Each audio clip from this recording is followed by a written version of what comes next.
de faux et usage de faux, de travail dissimulé, la justice s'interroge. Je rappelle là les faits.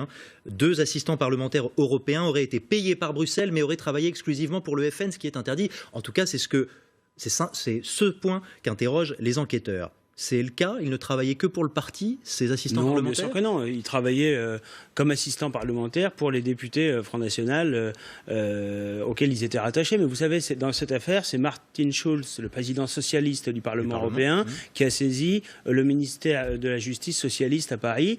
Et on est dans une opération de persécution politique du Front National. Moi, je suis tout à fait confiant que l'enquête se fasse. Ils verront bien que, en effet, nos assistants parlementaires travaillent bien pour nos députés dans le cadre de leur activité parlementaire, qui d'ailleurs ne se limite pas à ce qui se passe dans l'hémicycle du Parlement européen.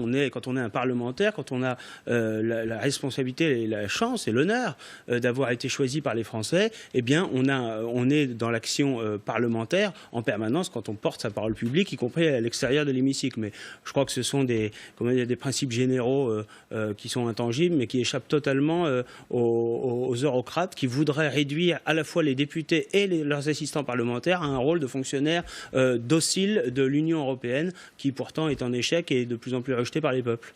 Nous aborderons tous les sujets avec la hauteur nécessaire. C'est ce qu'a dit Marine Le Pen hier, lorsqu'elle a en quelque sorte, c'est peut-être comme ça qu'on l'a interprété à tort, lancé vraiment sa campagne. Qu'est-ce que ça veut dire, la hauteur nécessaire? À quel niveau on place la hauteur nécessaire? Je crois que l'élection présidentielle, ce n'est pas un enjeu de gestion, par exemple, comme les élections régionales, qui est un enjeu de gestion locale. L'enjeu, c'est un enjeu de civilisation, c'est l'existence même de la France, c'est la survie du peuple français, c'est l'existence de la France comme nation libre qui est en jeu en 2017. On voit que la France a été considérablement affaiblie, et par la droite et par la gauche. Elle est affaiblie économiquement, elle est affaiblie sur le plan de sa sécurité, elle a perdu en rayonnement international. Donc il s'agit de porter une vision, c'est ce que fait Marine Le Pen pour redresser le pays, pour lui redonner son rayonnement international et pour rétablir les Français dans leurs droits fondamentaux. On a une classe politique, droite et gauche confondues, qui sans cesse servent d'autres intérêts que ceux du peuple français. Ils servent les intérêts de l'immigration, y compris clandestine, ils servent les intérêts de la finance internationale, ils servent les intérêts des technocrates de Bruxelles, mais ils oublient totalement le peuple français qui, dans notre pays, n'a qu'un seul droit, c'est payer, subir et se taire. Comment ça, servir les intérêts de l'immigration clandestine? Oui, servir. Écoutez, aujourd'hui, un immigré clandestin, il se fait soigner gratuitement, alors qu'il y a des millions de Français qui ne peuvent pas se soigner convenablement. L'aide médicale d'État, c'est un droit c'est une loi qu'on mettra en cause, cette aide médicale d'État qui coûte 1 milliard d'euros par an aux contribuables et qui fait qu'un clandestin est mieux soigné qu'un Français qui pourtant cotise ou a cotisé toute sa vie. Et puis, autre exemple d'injustice insupportable, on a des migrants clandestins qui sont logés dans des centres de vacances souvent confortables et spacieux, alors qu'il y a des centaines de milliers de Français qui dorment dans la rue ou qui dorment dans leur voiture. Voilà quelques exemples de ces droits fondamentaux que nous voulons rétablir et de cette injustice insupportable à laquelle nous voulons mettre fin. Pas si confortable et spacieux que ça, sans doute, ces centres d'accueil. J'aimerais Nicolas Bay, qu'on vienne sur un point, parce que ça vous intéresse et ça vous concerne au premier chef, une étude du Cevipof, où l'on mesure à quel point la gauche a perdu du terrain chez les fonctionnaires. Dans la fonction publique, Marine Le Pen est en tête des intentions de vote, juste devant François Fillon. Les faits, les chiffres, on y revient avec vous, Nicolas Bay. Explications et détails avec Marlène Séguin. Les fonctionnaires, de moins en moins prêts à voter à gauche, c'est ce que montre cette étude, en prenant en compte plusieurs configurations, avec ou sans François Bayrou, avec ou sans Arnaud Montebourg notamment. Marine Le Pen arrive en tête, quels que soient les scénarios, mais elle perd un peu de terrain.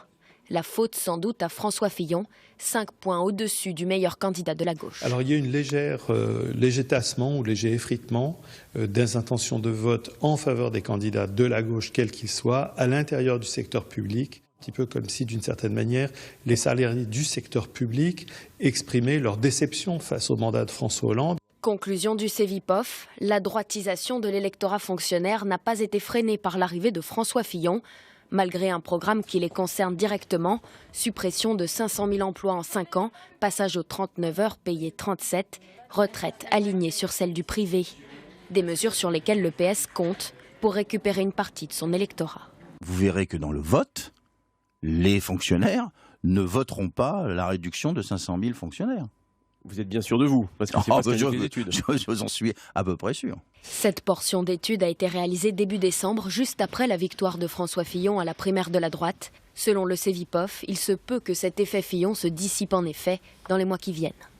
Marine Le Pen et François Fillon qui se disputent le vote des fonctionnaires, qui l'eût cru il y a encore quelques années. Pourtant, il y a là des programmes radicalement différents. 500 000 suppressions de postes pour François Fillon, vous en faites autant ? Non, bien sûr que non. François Fillon est un coutumier du fait, puisque quand il a été Premier ministre pendant 5 ans, il a supprimé 70 000 postes dans les fonctions régaliennes de l'État, l'armée, la gendarmerie, la police, la douane. Et c'est ce qui a contribué largement au désarmement de la France, notamment face à l'islamisme radical et au terrorisme. Nous voulons rétablir l'État dans toutes ses prérogatives, mais uniquement d'ailleurs dans ses prérogatives. Nous voulons permettre la liberté d'entreprendre dans notre pays, alléger la fiscalité et les charges, mais nous voulons à nouveau que la fonction publique retrouve toute sa place dans notre pays. Mais ça coûte cher. Oui, mais je crois aussi qu'il faut savoir faire des choix et aussi bien identifier quels sont les gisements d'économie. En quelques mots, nous avons aujourd'hui beaucoup de fonctionnaires qui, c'est vrai, se tournent vers Marine Le Pen parce qu'ils sont écœurés par la façon dont la droite et la gauche ont laissé à l'abandon la fonction publique et le service public. Beaucoup de fonctionnaires sont très attachés à leur mission de service public et c'est ça qu'il faut rétablir. Mais il y a des économies à faire dans notre pays. Et comment vous le rétablissez justement? Mais tout simplement en faisant des Parce économies. Que vous parliez de l'aide médicale d'État. Il y a beaucoup de fonctionnaires dans la fonction publique hospitalière qui se tournent vers Marine Le Pen. Mais l'aide médicale d'État, c'est 1 milliard, c'est beaucoup, mais c'est très peu à l'échelle d'un budget.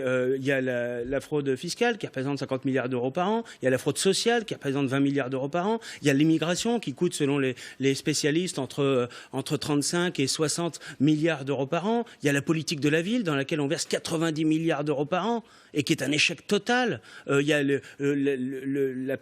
très grand nombre de subventions données soit par l'État, soit par les collectivités territoriales à tort et à travers, du communautarisme, du clientélisme à tous les étages.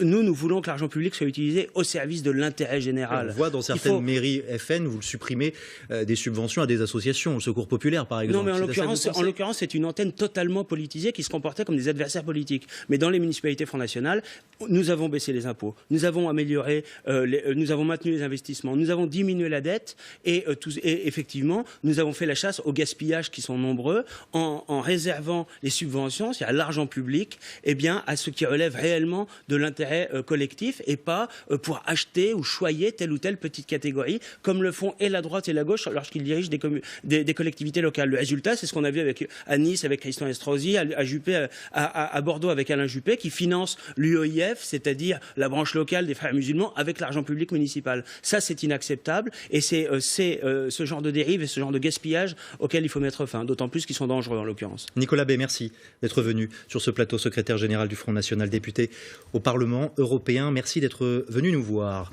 De lui, on retiendra son engagement et son franc-parler, entre autres choses. Hommage ce jeudi à François Chérec, l'ancien leader de la CFDT. On vous retrouve à l'église Saint-Sulpice où avait lieu la cérémonie religieuse. Guillaume Petit, bonsoir Guillaume. Cérémonie qui a réuni de nombreuses personnalités de la vie politique et syndicale.